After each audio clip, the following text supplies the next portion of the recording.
nggak ada Islam. Mungkin ini bukan masalah fikih, banyak orang jahil nggak paham. Oh ini cuma karena masalah fikih, sama dengan khilaf antara Syafi'i dengan Imam Ahmad. Siapa yang bilang ini masalah akidah? Coba anda angkat Al-Quran anda dan anda bilang percaya nggak ini?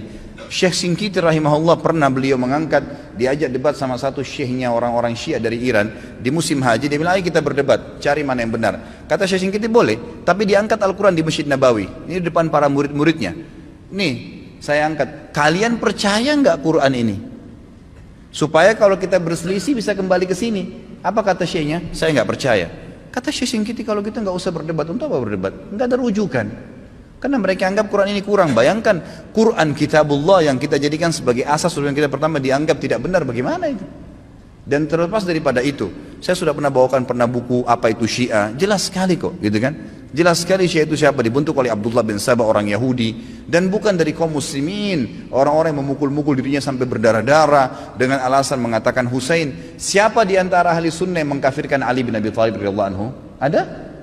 Gak ada. Kita mengatakan Ali radhiyallahu anhu sahabat Nabi yang mulia. Semua orang ahli sunnah mencintai Ali karena kita faham hadis Nabi SAW tentang siapa yang mencintai Ali berarti bagian daripada iman, gitu kan? Jelas. Insya Allah nanti di tablik akbar yang ke depan, yang keempat nanti setelah kita bahas yang lalu Utsman bilang, kita akan bahas Ali bin Abi Thalib. Anda akan banyak dengar tentang bagaimana kedudukan ahli sunnah dalam menghadapi Ali radhiyallahu anhu, menilai Ali. Ali sahabat Nabi yang mulia.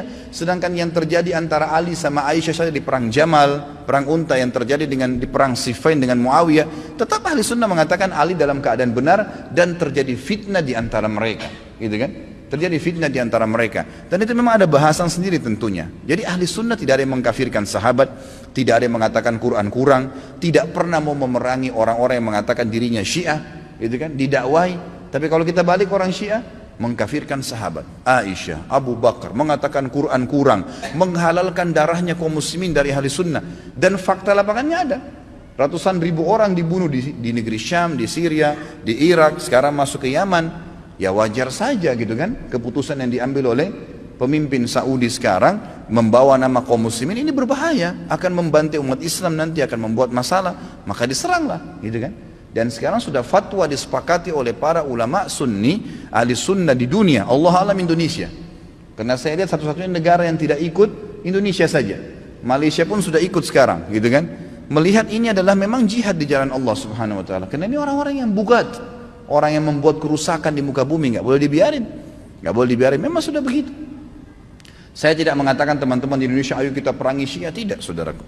Dakwahi mereka, dakwai, doain semoga dapat hidayah, gitu kan. Karena banyak di antara mereka subhanallah akhirnya sadar, akhirnya tahu bahwasanya itu mana benar dan mana salah. Banyak sekali kasus berhubungan dengan masalah ini. Jadi Allah alam saya sudah sampaikan bagaimana pendapat ulama di sini dan bukan pendapat saya pribadi, dan saya juga sudah jelaskan sebab daripada penyerangan dari kerajaan Saudi sekarang ke negeri Yaman.